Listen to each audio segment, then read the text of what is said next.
Shoutout nga pala sa mga taga Bicol. Mga taga Bicol dyan, baka gusto nyo po magpa-ocular o gusto nyo umorder. So, good morning, chillers! Nandito kami ngayon sa SMDC. Espanya to, di ba? Ayan, mag-ocular po kami ng condo. Tama ko si Habi.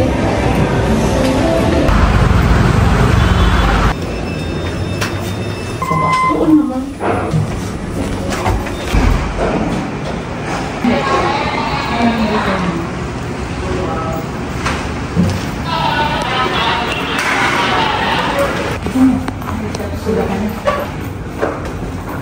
Pauwi na kami, chillers, pero manananghalian muna ako dito sa sakyan. Nag-drive-thru na lang kami ng McDo. Ayan, ice coffee at saka double cheeseburger. Pero si Habi tsaka si Niknik, nakain yata sila sa Paris. So, shoutout nga pala sa mga taga Bicol. Uwi po kasi kami doon ng May 16. Reunion namin doon. Tapos po, may pumasok na client kahapon.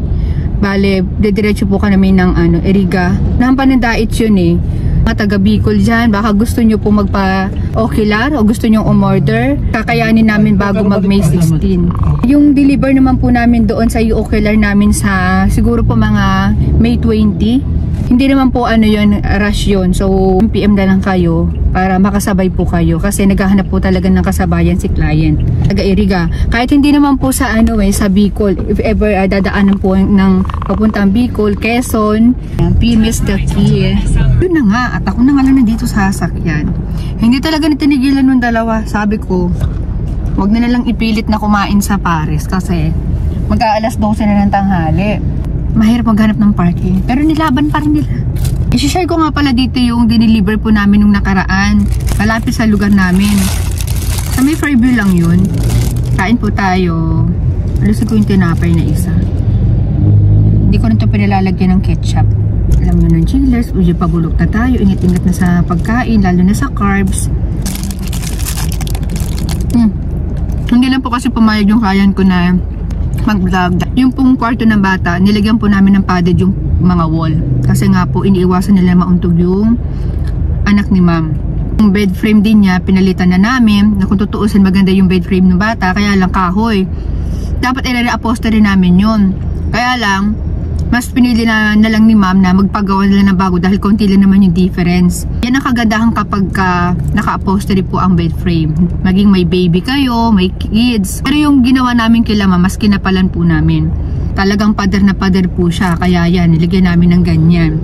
So nasa inyo naman po yan kung gusto nyo ng ganyan design. And talagang inayos po namin yan. Makapal po talagang nilagay namin foam jam. Plywood po na ginamit namin dyan is doble-doble po.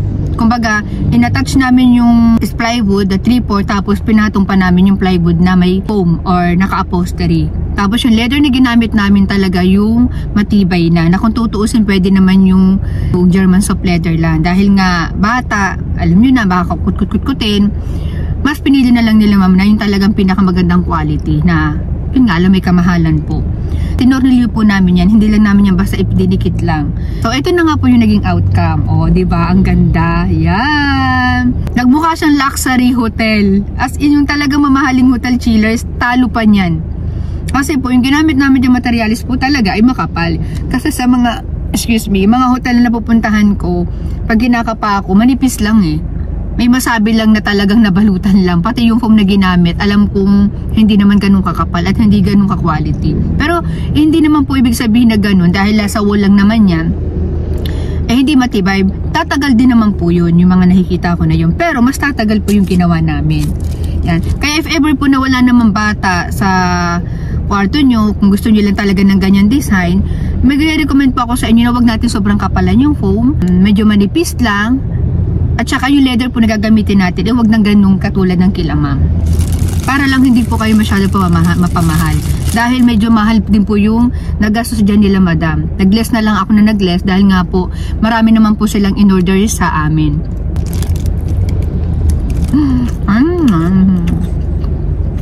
At kinagabihan nga po ay meron din po ako kaming inocular at sobrang lapit lang po nila dito sa amin. Halos tricycle lang, nasa kanila na kami. So shoutout guys sa nahiya pa. Okay din naman, di ba?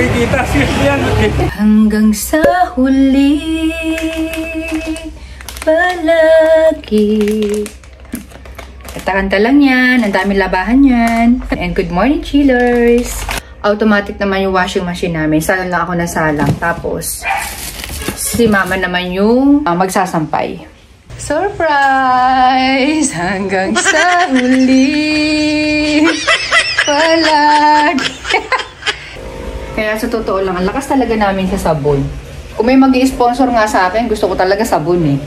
Oo, totoo. Sabon, tissue, dishwashing liquid, hand soap. Yan. Pero habang ako ay naglalaba, ligpit-ligpit muna tayo dito. And after natin magligpit, magluluto naman ako ng panghaling-halian. Yan, ako nakatoka ngayon sa pagluto. Palagi, oh bakit lagi kang ganyan? Nakasimangot na naman. Problema ay kalimutan. Kalimutan mo na yan. Walang mangyayari. Ang problema, dinadaanan lang yan. Hindi yan tinatambayan. Wow, makapag-advise.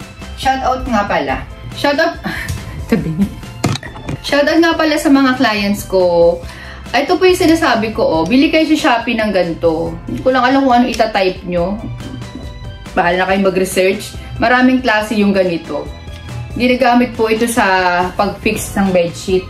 Utlokot. Nakakairita, di ba? Para hindi yung kamay nyo ang isinisingit nyo dyan sa gilid. Oh. Tapos, kayo, lahat ko na sinishare sa inyo, ah. O, ito. Napakarami nito sa Daiso, Handyman, Ace Hardware, mga groceries, ayan. Matagal nyo magagamit nito kasi yung isang ganito, ano yung makapal yan eh. Ayan.